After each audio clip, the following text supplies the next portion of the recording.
சிறகடிக்க ஆசை சீரியல்ல மீனா சொன்ன ஐடியாபடியே வித்யாவுமே முருகன்ட்ட, இங்க பாருங்க, நான் இந்த மாதிரி புது ஆளுங்க கிட்ட எல்லாம் பழக்கம் கிடையாது. எனக்கு நான் உங்கள பத்தி தெரிஞ்சுக்கணும் அப்படின்னா நீங்க உங்க போன ஒரு நாள் என்கிட்ட கொடுத்துட்டு போங்க அப்படின்ற மாதிரி கேக்குறாங்க. இத கேட்ட உடனே இங்க முருகனுமே, என்னங்க நீங்க இதெல்லாம் நீங்க என்கிட்ட கேட்கலாமா? நான் எப்படி உங்களுக்கு உரிமையா கொடுத்து இந்த மாதிரி பிரியாணி கொடுக்கிறேனோ அதே மாதிரி நீங்களும் என்கிட்ட உரிமையா போன கேட்டு வாங்கலாம். அதுல எந்த ஒரு தப்பும் இல்ல அப்படின்ற மாதிரி இங்க முருகனுமே வந்து அந்த போன் எடுத்து கையில கொடுத்துறாங்க. இத கேட்ட வித்யாவுக்குமே பயங்கர ஹாப்பி ஆயிடுது. அப்பனா முருகன் ரொம்பவே வந்து பியூரா இருக்காரு.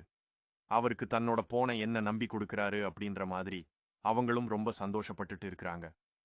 அதே நேரம் இங்க மீனா சொன்ன விஷயம் நம்ம லைஃப்லயும் யூஸ் ஆகுது அப்படின்ற மாதிரி ரொம்பவே ஹாப்பியா இந்த பக்கம் முருகனோட போனையும் ஒரு பக்கம் எடுத்து நோண்டிட்டு இருக்கிறாங்க. அதே நேரம் இன்னொரு பக்கம் இங்க ரோகிணியோட அம்மாவுமே கிரீஸ கொண்டு போய் ஸ்கூல்ல விட்டுட்டு ரொம்பவே வேக வேகமா அவங்க வீட்டுக்கு போறாங்க. போனது மட்டும் இல்லாம இங்க ரோகிணி சொன்ன மாதிரி அவங்களோட பழைய நகை எல்லாத்தையுமே எடுத்து ரெடியா வச்சுட்டு இங்க வீட்லயே வெயிட் பண்றாங்க. ரோகிணியுமே அடிச்சு புடிச்சு அங்க ஓடி வராங்க. வந்தது மட்டும் இல்லாம, அம்மா அந்த நகையெல்லாம் எடுத்துட்டியா? சீக்கிரம் வா. அந்த நகையெல்லாம் வித்து நம்ம முதல்ல பணத்தை வாங்கணும் அப்படின்ற மாதிரி அந்த நகை எல்லாத்தையும் எடுத்துட்டு போயிட்டு ஒரு இடத்துக்கு கொண்டு போய் விற்க ஆரம்பிக்கிறாங்க. வித்து கிட்டத்தட்ட ரூ. 3,00,000 ரெடி பண்றாங்க. பணத்தையும் ரெடி பண்றது இல்லாம இந்த பக்கம் நான் முக்கியமா கடைக்கு போக வேண்டியது இருக்குமா, நான் கிளம்புறேன் அப்படின்ற மாதிரி இங்க ரோகிணியோட அம்மா கிட்ட சொல்லிட்டு ரோகிணி கிளம்ப பாக்குறாங்க. ஆனா ரோகிணியோட அம்மாவுமே, ஒரு நிமிஷம் நில்லு. ரோகிணி, எதுக்காக இந்த நகையெல்லாம் வித்த, எதுக்காக உனக்கு 3,00,000 அப்படின்ற மாதிரி கேக்குறாங்க. அப்ப இந்த பக்கம் ரோகிணியுமே, எல்லாம் இந்த முட்டாள் மனோஜ்னாலதான்மா. இங்க நம்ம கடையில ஜிஎஸ்டி கட்ட வேண்டியதுக்கு கட்டாம விட்டுட்டான்.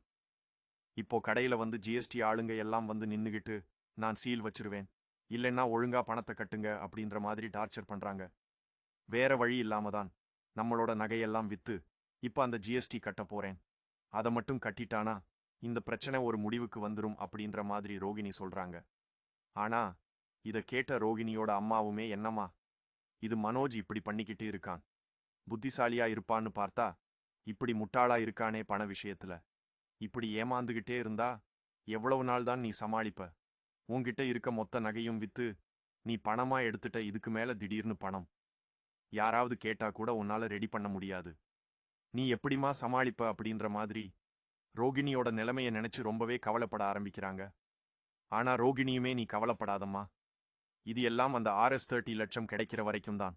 அது மட்டும் கிடைச்சிருச்சுன்னு வச்சுக்க, அதுக்கப்புறம் பாரு, நம்ம வைக்கிறது தான் சட்டம், நம்ம வைக்கிறது தான் எல்லாமே வந்து திட்டமா இருக்கும் அப்படின்ற மாதிரி எங்க ரோகிணியும் பயங்கரமா திட்டவட்டமா பேசிட்டு இருக்காங்க. இத கேட்ட உடனே இங்க ரோகிணியோட அம்மாவுக்கு கொஞ்சம் நிம்மதியா இருந்தாலும், ஆனா முத்துகிட்ட நம்ம கண்ணுல பட்டுட்டோமே, இப்ப இதுவே ஒரு பிரச்சனை. கண்டிப்பா முத்து கிறிஸ் மேல இருக்க பாசத்தினால நம்ம வீட தேடி கண்டுபிடிச்சு வந்துருவான். இந்த விஷயத்துல எப்படியாவது வேற ஒரு முடிவு எடுக்கணும்னு சொல்லி அவங்க இன்னொரு பக்கம் யோசிச்சுக்கிட்டு இருக்கிறாங்க. ஆனா அதே நேரத்துல இன்னொரு சைடு இங்க முருகனும் மறுபடியும் பிரியாணி பொட்டலத்தை எடுத்துக்கிட்டு இங்க முத்துக்கும் இன்னொரு பக்கம் வந்து செல்வத்துக்கும் கொடுக்கறதுக்காக கார் செட்டுக்கு வராரு. அங்க கார் செட்ல முத்துவும் செல்வமும் ரொம்ப ஹாப்பியா பேசி விளையாண்டுட்டு இருக்காங்க. ஆனா அங்க போன முருகனும், ஆனா இங்க பாருங்களேன், இந்த மாதிரி எனக்கு தெரிஞ்சவன் ஒருத்தன் பிரியாணி கடை ஓபன் பண்ணிருக்கான். அவன், நான் உங்களுக்கு கடையிலிருந்து பிரியாணி வாங்கிட்டு வந்தேன், நீங்க எல்லாம் சாப்பிடுங்க அப்படின்ற மாதிரி இங்க முத்துகிட்ட கொடுக்கறாங்க. அப்ப முத்துவுமே, என்னடா புதுசா பிரியாணி எல்லாம் வந்து கொடுத்துட்டு இருக்க, நீ இந்த மாதிரி எல்லாம் பண்ற ஆளே கிடையாது அப்படின்ற மாதிரி இங்க டவுட்டோட இங்க முருகன்ட்ட கேக்குறாங்க. அப்ப முருகனும் இருந்துகிட்டு, இல்லன்னே, என் லைஃப்லயும் எனக்காக ஒரு பொண்ணு கிடைச்சிருச்சுல, அதுதான் செலிப்ரேட் பண்ற மாதிரி அந்த பொண்ணுக்கு ஒரு பிரியாணி கொடுத்துட்டு அப்புறம் உங்களுக்கும் பிரியாணி வாங்கிட்டு வந்தேனே அப்படின்ற மாதிரி சொல்றாங்க.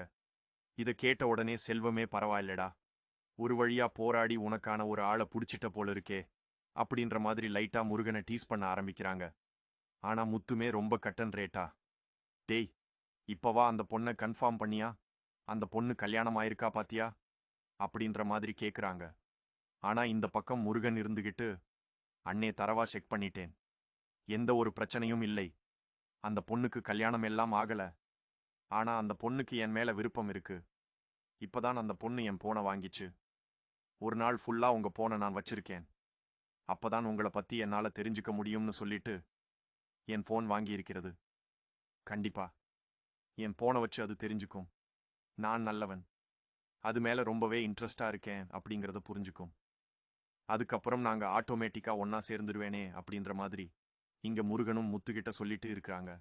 ஆனா இத கேட்ட முத்துவுமே சரிடா, நீ உன் போனை கொடுத்துட்டு அந்த பொண்ணுகிட்ட ஓகே அந்த பொண்ணோட போனை வாங்கிட்டு வந்தியா அப்படின்ற மாதிரி கேக்குறாங்க. அப்ப முருகன் இல்ல, என்ன வாங்கணுமா அப்படின்ற மாதிரி கேக்குறாங்க. அப்ப முத்துமே, டேய் இங்க பாருடா, இப்ப இருக்கிற பொண்ணுங்க எல்லாம் நம்ப முடியாது. நீ முதல்ல அந்த பொண்ணுகிட்ட அந்த பொண்ணோட போனை வாங்கிட்டு வா, அப்பதான் தெரியும். சொல்லப் போனா நீ எப்படி உன் போனை நம்பி அந்த பொண்ணுகிட்ட கொடுத்தியோ அதே மாதிரி அந்த பொண்ணும் நம்பி அந்த போனை உன்கிட்ட கொடுத்துருச்சுன்னு வச்சுக்க, எந்த ஒரு பிரச்சனையும் கிடையாது. நீ எப்பவும் போல அந்த பொண்ணை நிம்மதியா கட்டிட்டு வாழலாம் அப்படின்ற மாதிரி முத்து சொல்றாங்க.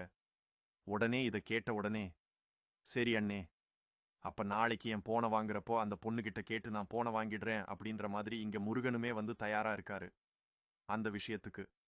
அதே நேரம் இன்னொரு பக்கம் ரோகிணியுமே தன்னோட நகையெல்லாம் வித்த பணத்தை எடுத்துக்கிட்டு டைரக்டா இங்க மனோஜோட ஆபீஸ்க்கு போயிட்டு இருக்காங்க.